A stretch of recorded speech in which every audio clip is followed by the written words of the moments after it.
Good evening and welcome to my second video with the main focus being Diablo 3, but instead of analyzing the game and saying what I would have done differently, I will start from the other way around.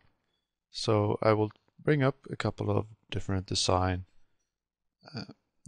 not fundamentals, but at least design ideas that I think are very core in items that the player will become good at no matter what game he plays.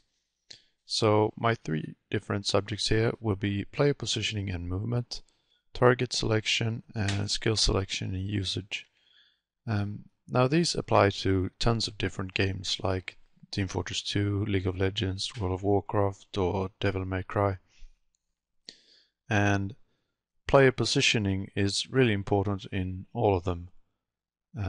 Target selection is basically creating enemies that they are different amounts of scary, basically. So you have to focus one before the other. And given that the game will keep spawning different types of enemies that you will have to fight, the list of priorities will change constantly.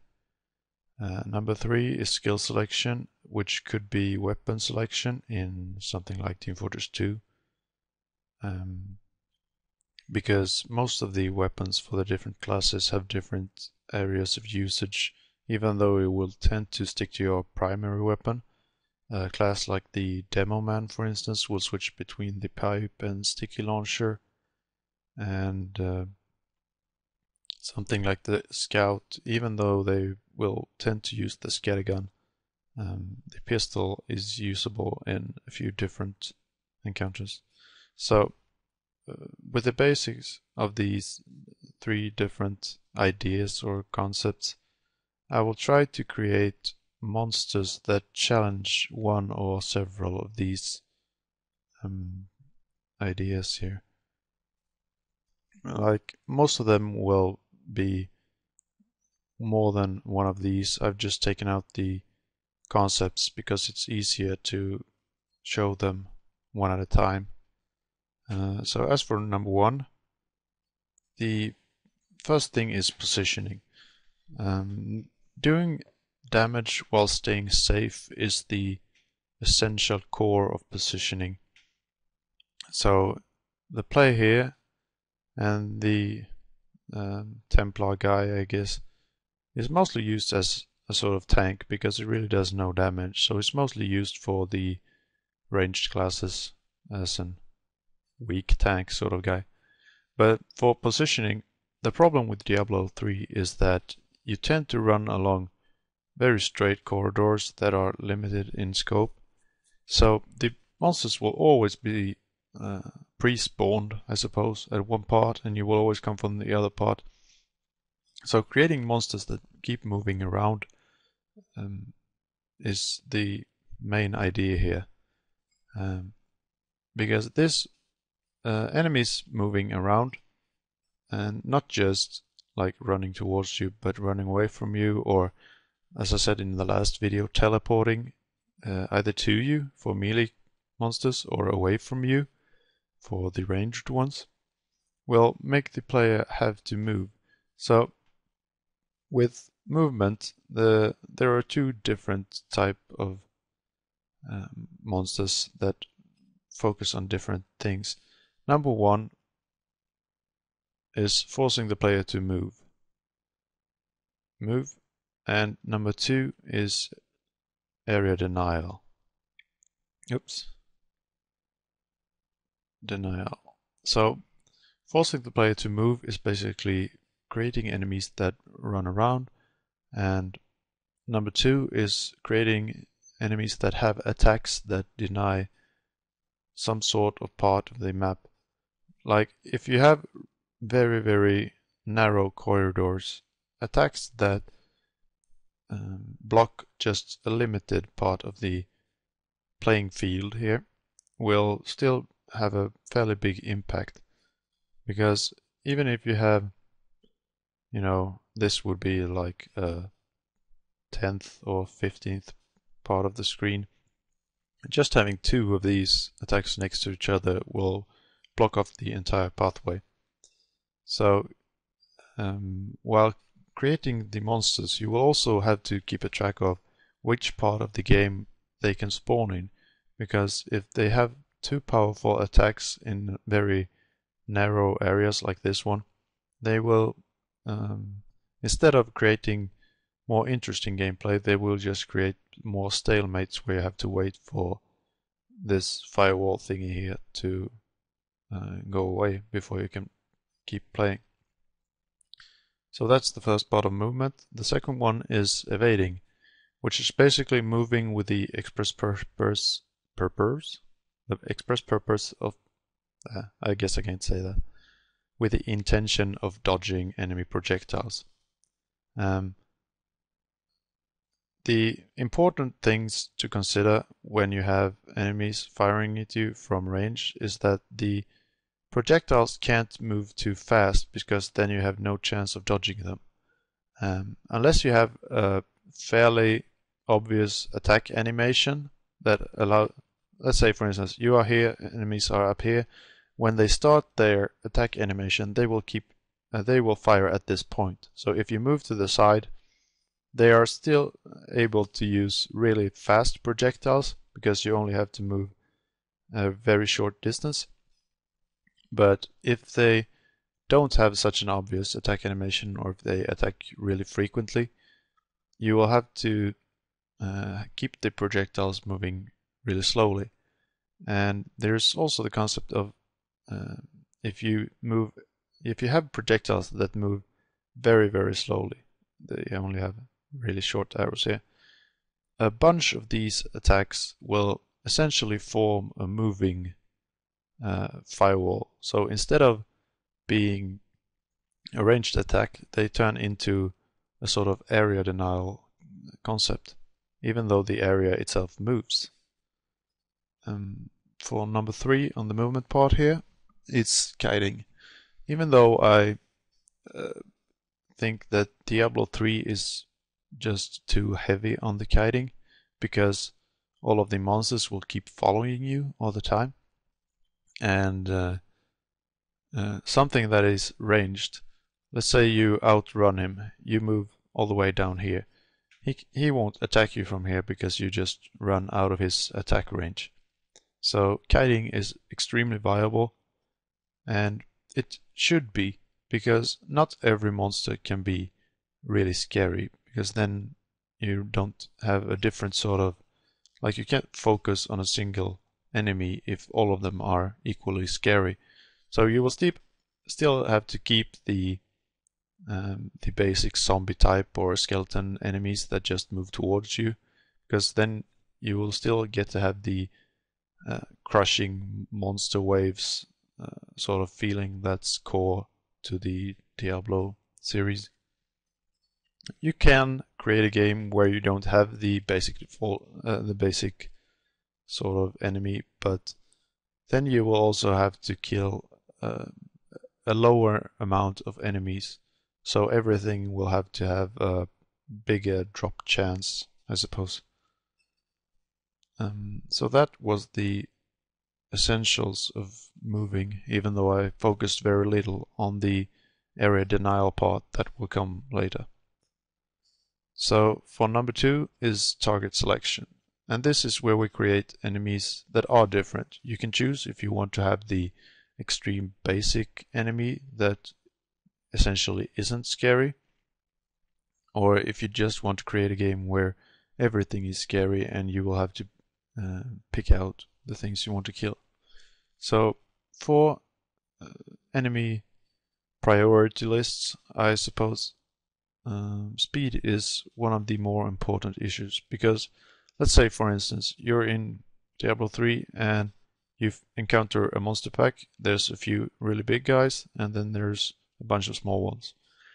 Once you start kiting them, the smaller ones will tend to outrun the big ones. So once you reach the end of the screen here, the big guys will have moved over here. Oops, that's not so big, but whatever.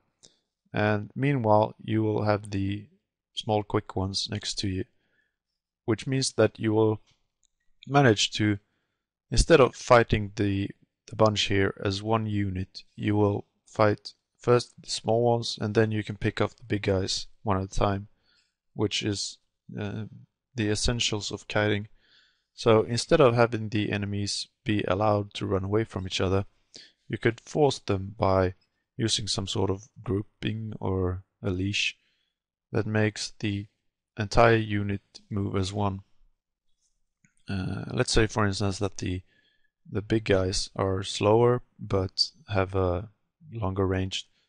So the small guys here, they will block any sort of ranged AoE damage, and once you pick off the small guys, then you can start killing the big guys who have been damaging you all the time. So these guys are more like meat shields, but if you come too close, they will still move out and attack you.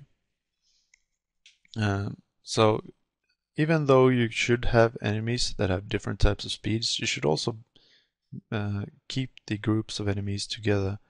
And even though some guys might be really slow, you can still have fast moving enemies around them that move back and forth. For instance, you could have, let's say the player is here and the small guy is here. Let's say he jumps and then he stands next to you and hits you twice and then jumps away. And if you don't kill him in the part where he's over here next to you, then he will regenerate his life, for instance. That would mean that he could still be very weak and die in one hit, but if you don't focus him at the right time, his speed will allow him to still be a problem. For number 2, it's strength. This is not so much like how strong they are and how much they bench, but more like how much damage they do, which is also really important, because different sorts of enemies will also be stronger or weaker against certain classes, and the amount of damage they do will be directly linked to what classes they're strong against. For instance, something that has ranged and a fast projectile and does a lot of damage will be dangerous against everything, but it will be more dangerous for the melee guys, obviously, because of his range. And having a monster that only does very much damage while still dying easily, it creates a sort of exploding suicidal guy. Let's say he spawns over here and you're here.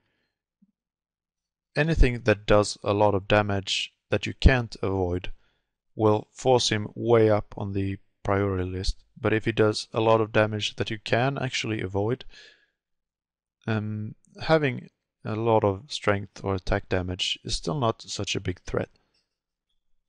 While having something that is small, moves extremely fast, and tends to actually hit with his attacks will be a bigger threat than something that does more damage in an area effect attack, for instance, that you can still avoid. So strength is important, but it's not the only thing that's important. For number 2, which is enemy priority here, there's also spells. The spells is the area where I think area denial is the most important, because it's just in general the spells that will create the sort of AoE effects that create area denial. Like the standard firewall, which is just a straight line. You could have the cross that I'm not sure if I talked about it in the last video, but anyway, let's say for instance you're in here, then you move to this side, and yeah, maybe the thingy should extend further. But let's say you have a big cross, and that will limit your playing area to the top right here, because if you run through you will take damage. There could be the meteor, which is basically a delayed area denial thingy. Like you can, even if they target you, you can still pick either side. So it's more dependent on the geometry of the surrounding level. Let's say for instance it's something like this, and the enemies are over here, so you will tend to run this way, and then you're stuck. It could be things like the projectiles I talked about before that move really slowly. So if there's a ton of enemies that shoot a bunch of projectiles that turn into area, you will have to move to the side and then try and kill them from here. And even though the area here is really important, you can still screw that. I just forgot my train of thought. So it's the moving one, the line, the cross, the circle. Then you have, like, I suppose, a sine wave or some sort of wave thingy that explodes at certain intervals. So you can be, here is safe, here is safe, here is safe. But if you stand in the middle of it, you will take damage. So there's tons of different attacks that you can play with and see what sort of area denial you want to work with. For instance, this one would mix fairly well with a sort of standard firewall thingy, but if you have to move forward and back to avoid it, the firewall might block one of the safe areas. So while creating monster packs, you have to keep in mind the sort of attacks they do, and creating too much area denial in one place. For instance, let's say with the slow moving projectile team here, there's also a guy who shoots straight fire attacks that block off like entire areas. You could end up in a case where even if you have a really open map, you will still run into problems where you have nowhere to go, so you have to pick one attack or the other to take damage from. But there's also different ways to handle the area denial. For instance, I just took up a clean page here. But for instance, the standard way to avoid area effect damage is basically just to run out of it. But you could also have characters that are more or less able to handle the damage while standing still, for instance. Let's say you create a shield that blocks the damage. You could have the character go into some sort of freeze pose, like a shield stance from Halo, I suppose, and just don't take damage while waiting for the effect to go away. Essentially allowing you temporary invulnerability with the scary thought of maybe being surrounded once you get out of it. You could have characters that are just generally tanky who eat it all up, or you can have, I suppose that's most of the standing still ones, but you could have moving abilities like teleport or leap, which just boom, move you from one place to the next. You could have speed ups that allow you to just run faster and avoid things easier. So even though the game might have a lot of area denial attacks from enemies, you should also design the classes to have at least one form of way to handle area denial easier. With the monster priority, there's also summons. Basically, having a guy who makes other small guys makes him move up the list, because he will keep increasing the difficulty if you leave him alive. While he might not be such a threat to begin with, let's say for instance he only creates one guy every 10 seconds. Like one extra guy might not be such a big problem, but once you start having like a dozen different small guys swarm you, it becomes a real big issue. So having these sort of summons, like even if you create the small guys, they can still have scary abilities as well. Like they move towards you and they slow you, for instance, which will make them move up the priority list. Or they run away from you and shoot you from range. Basically, what you want to do is, instead of just creating small guys that are meat shields for the big guy over here, you want these small guys to be a problem, at least for some classes as well. Maybe they run over here, they shoot you, or they run around chaotically and form a fire trail behind them. So some sort of what was this? Scorch Blades, something from Diablo 2. Or basically anything that, even though they might not be such a big problem to begin with, letting the ranged guy be alive will still be a problem, even though he doesn't actually do damage to you. Just something to take the focus of the small guys here. So that's number 2. For number 3, skill selection. This is one of the problems I have with Diablo, because since you don't have any hotkeys to, like, you can't swap skills while in combat. Sure, in the last patch they changed it to I think 5 seconds to switch skills instead of the 20 seconds it used to be. But getting up the entire inventory that covers your screen or the skill menu while playing, it's still a fairly big hassle. And since you don't have the ability to switch skills while playing, you can't use any sort of min-max strategy. Instead of using, whoops, I don't have to draw it, I can just take one out. I take out the summer scale again.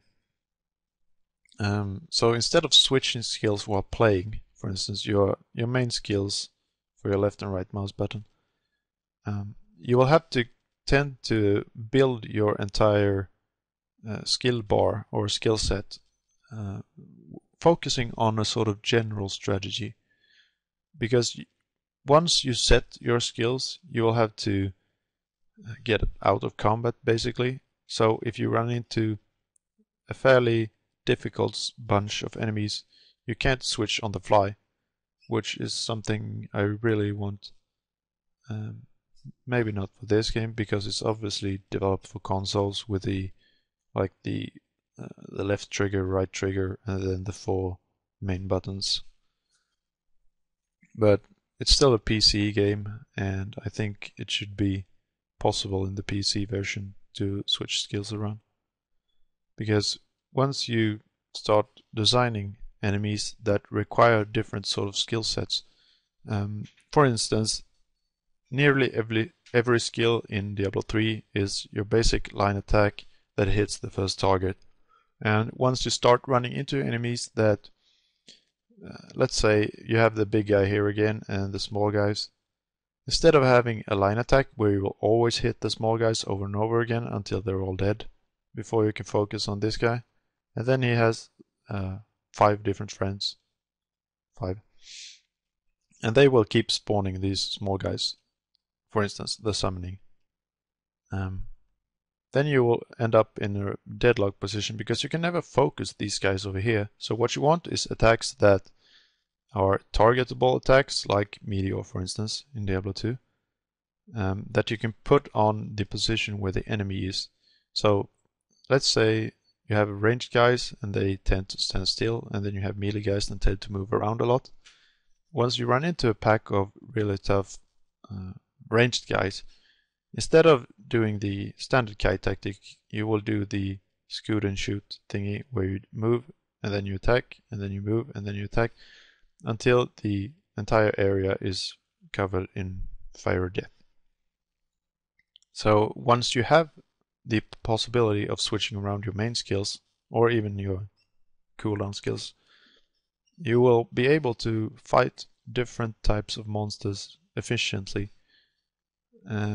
which is really something that I think would deepen the gameplay.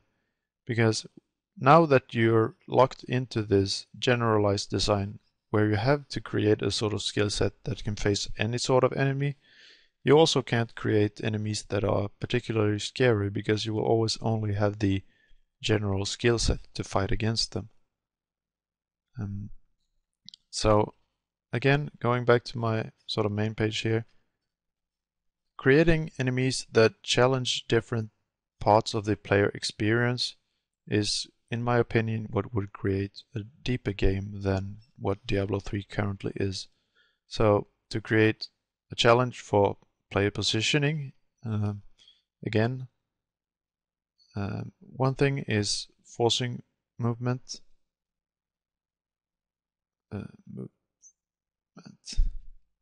and the other one is denying movement to certain areas of the map anyway. For target selection, you will need enemies that do different things and do well, they are, I don't know, can't come up with a good name. Enemies that they are more or less scary.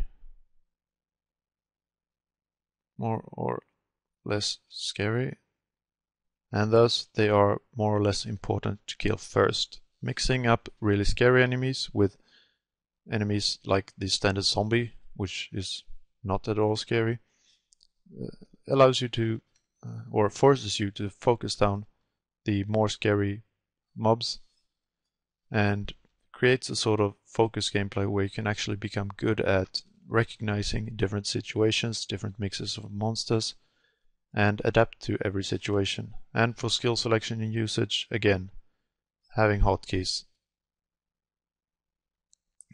Because that can allow you to min-max, and it allows you to again face different situations with a different skill set and have a different experience while fighting different types of enemies and different combinations, instead of just using the generic strategy against everything except for the bosses. So that's the end of my Diablo 3 mini-series or whatever, 2 videos. And for the next time I will probably be talking about either architecture or an introduction to lighting. So if you reached the end of this one, thanks for watching, leave a comment below, and I'll see you next time.